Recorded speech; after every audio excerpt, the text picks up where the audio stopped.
time? It is time. Okay, let's do this. Hello, my name is Althea, and I'm here interviewing Sara.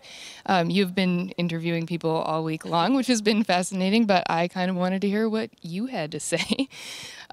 So I went to your talk yesterday, which was excellent, and you brought up some really interesting stuff, so I want to ask you about that a little bit, but also I'm just kind of curious about your background. Like, everyone finds their way to crypto from somewhere strange, but I think yours is particularly unique. So you have archaeology and anthropology, and now you're bringing that to AI and virtual reality and blockchain. So curious about kind of what the intersection of that is for you. That's a hello, and thank you for interviewing me, and thank you for sitting through my talk.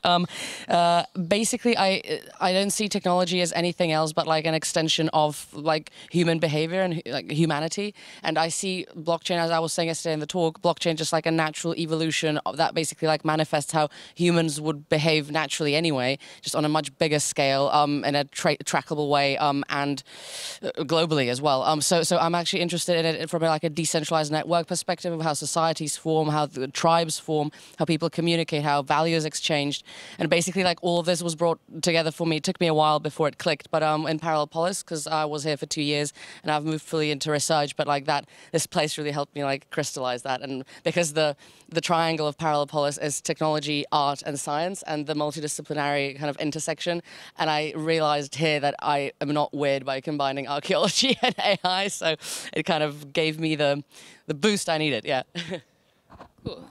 Yeah, so I'm wondering if you could speak a little bit more about, like, what is it about blockchain specifically that you think like brings something new or unique that kind of wasn't possible in terms of, you know, those concepts that you were talking about, reciprocity or just like sort of human coordination. What's new, and is it the technology or is it more the sort of culture, a new mindset or a new openness to different ways of coordinating? Like, what do you see here that's different from what you've seen before? Yeah, really good questions. For me, I got to say I'm pretty much like a blockchain newbie, so I don't want to pretend I know too much about it. But like the last 3 days have been really illuminating. So for example, in terms of funding stuff, it's the decentralization that I find really exciting. So now I'm, for example, going into research, and obviously I'm thinking, how do I fund that? Because like I'm piss poor, and I obviously don't want grants from the state because I see that as a sellout. But at the same time, I don't want like one massive grant from like one company because it's better, but it's still like pretty much the same perspective, like you're still corruptible to a certain degree. And so decentralized funding, that you basically like have 1 million people who are contributing and you can actually fund basic research from that for me is really exciting, and that's the kind of things that blockchain allows. And secondly, what I find really cool is that historically people have always tried to figure out how to get hold of information and how to stamp their like origin onto something and like onto a bit of information, and like the whole concept of originality is really interesting, and the fact that you can record that on blockchain and the fact that you've got the provenance that's kind of being tracked, whether that's an idea or like an NFT or whatever that might be, I find really cool. And finally, POAPs, I'm really excited about those because I think that they can create like a parallel educating system that's much more kind of agile. But yeah, I find everything cool. All right, awesome. Yeah, so I guess sort of carrying on from that, you're talking about sort of the tension with existing institutions and trying to kind of move into the future. And I think this is a tension that's always present in this space, in that we're trying to think about the future, but we have to exist in the present. And we're thinking about adoption, but trying to build something new and sort of introduce that to people, ideally sort of without corrupting it.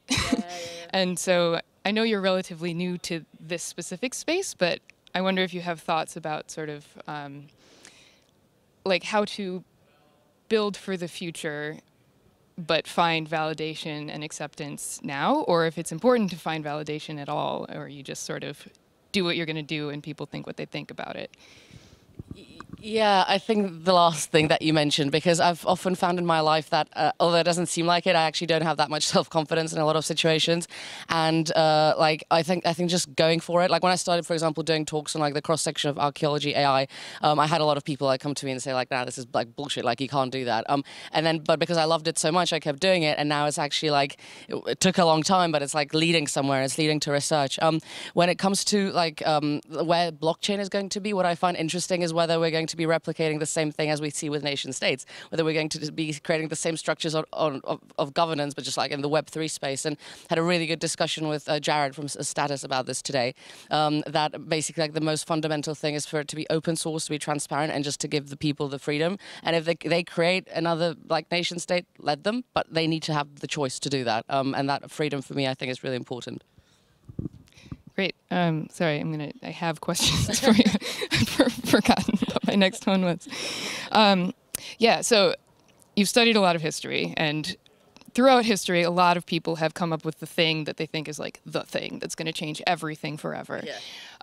And like, do you have sort of hallmarks or conditions for like what makes an actual revolution? What's an actual sort of cultural shift, whether it's forward or backward or sideways? Yeah. Like, what do you look for to know that like this is really a thing? And what do you see in blockchain that makes you think that this might be a thing? Wow, yeah, that's a good question. I was chairing a panel on innovation like a few days ago, and we're asking the public about what they think is most important for innovation. And with 4% last came raw intelligence, and with 40% first came good PR. So it's really difficult in the world to distinguish from what is actually like revolutionary and what's just bullshit that's trying to like make money. And I think the blockchain world is currently struggling with that a little bit because the average person doesn't really understand. And like if you look at the memes, it's all like, oh, it's just a scam. But in reality, like the fact that just blockchain even exists is for me like an amazing shift from like philosophy to reality. So I do think that blockchain is revolutionary. I don't think I'm like naive in thinking that. But I think that that's going to be scaling it amongst like the general population is going to be like the real kind of subtle but actual revolution. Yeah. Awesome. So do you think that there are like things that we're missing in terms of scaling it to the general population? Like what is not being communicated, or like what are we not getting across? What are people not seeing that would bring it sort of into focus for them? Yeah, I mean, I'm not like Nostradamus, but I think that definitely like education would be a good way forward. Like bringing it into schools, like just like educating the general public and giving them the information.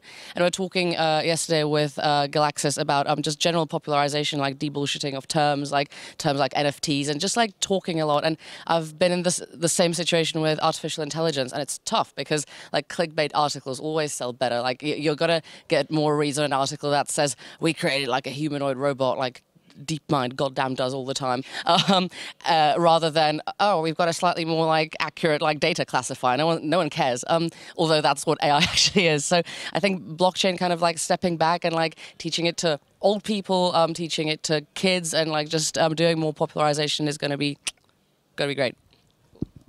Yeah, I mean, that's an interesting tie into AI that like people see the flashy stuff, they see the big, like, dramatic things, and I think the same can be true for blockchain, that, you know, some of the most, like, interesting and inspiring stuff to me, it has nothing to do with DeFi or even, like, NFTs. Like, the things that make it to the news are not necessarily the things that, like, I see really kind of changing the world. Like, do you think that there's... Actually, I have two questions here, because the other side of it is that people get really excited about the big flashy things, and those things can have kind of drawbacks or like dangers, or sort of presenting it in the wrong way can kind of compromise potentially. You teach people the wrong things, you know, or you teach people things you didn't intend.